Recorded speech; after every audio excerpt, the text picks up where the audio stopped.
যদি নিজের ব্যথা টের পাও তাহলে তুমি জীবিত, আর তুমি যদি অন্যের ব্যথা টের পাও তাহলে তুমি মানুষ। আমি ঘৃণা করি সেই সব মানুষদের যারা নিজে ভালো থাকার জন্য অন্যের মুখের হাসিটুকুও কেড়ে নেয়। দেখবেন কিছু মানুষ আপনাকে মন মতো ব্যবহার করতে না পারলে আপনার নামে বদনাম তার ঠিকই করে যাবে। বোকা মানুষগুলো হয়তোবা অনেক বিরক্ত করতে জানে, কিন্তু সেই বোকা মানুষগুলো কাউকে ঠকিয়ে চলে যাওয়াটা জানে না। আসলে বদলে যায়নি, আগের মতোই আছি। পার্থক্য একটাই, আগে অন্ধ ছিলাম, এখন শুধু দেখতে শুরু করেছি। টাকার পরিমাণ কম হলে রক্তের সম্পর্ক যারা আছে, যে আত্মীয়রা আছে, আপনজনরা আছে, তারাও বিভিন্ন অনুষ্ঠানে দাওয়াত দিতে ভুলে যায়। জীবনে ঠকে গেলে হয়তোবা বিশ্বাস নষ্ট হয়ে যায়, কিন্তু শেখা যায় অনেক কিছু। আপনি যদি ঠকে যান তাহলে আপনি অনেক কিছু শিখতে পারবেন। এই শহরে বাঁচতে হলে নিজেকে শক্ত করে গড়ে নিতে হবে, কারণ এই শহরের মানুষ ভালো না, সহজ সরল মানুষদের রক্ত চুষে খায়। আসলে সময়ের সাথে সাথে সবকিছুই বদলে যায়।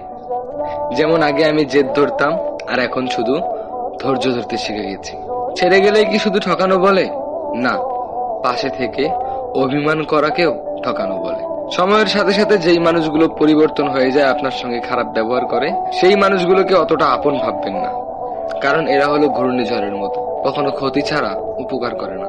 সত্য বলার কারণে যদি তোমার চারপাশের প্রিয়জন সরে দাঁড়ায়, তবে একটা কথা ভালো করে মনে রাখবে, এতদিন তুমি আবর্জনাগুলোকে আগলে রেখেছিলে, এখন সেগুলো নিজ থেকেই চলে গিয়েছে।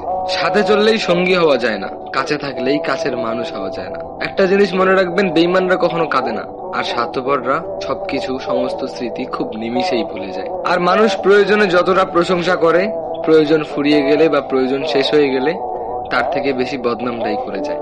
আসলে উপকার খুব অদ্ভুত জিনিস, করলে মানুষ ভুলে যায়, আর না করলে সারা জীবন মনে রাখে। বেঈমান কখনো অনুতপ্ত হয় না, আর স্বার্থপর মানুষেরা কখনো কৃতজ্ঞতা স্বীকার করে না, আর সুবিধাবাদীরা কখনো আপন হতে পারে না। এই সমাজে সত্য কথা বলাটা কেমন যেন একটা অপরাধ হয়ে গিয়েছে। হয়তোবা ঝগড়া সৃষ্টি হয়, তা না হলে হয়তোবা সম্পর্ক নষ্ট হয়ে যায়। সব জায়গায় ভাগ্যের দোষ দিয়ে লাভ কি? কিছু কিছু জায়গায় নিজের মনেরও দোষ দিতে হয়।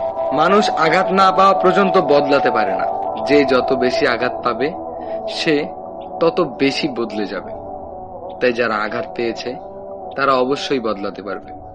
বদলে যাও না, দুনিয়াটা খুব ভয়ঙ্কর। দুনিয়াতে স্বার্থপর মানুষের অভাব নেই, তাই নিজেকে ভালোবাসতে শিখুন, একটু বদলে যান। তাই প্রত্যেকটা কথা ভালো করে খেয়াল রাখবেন। আসলে দুনিয়া খুব স্বার্থপর, সাবধানে পা ফেলবেন।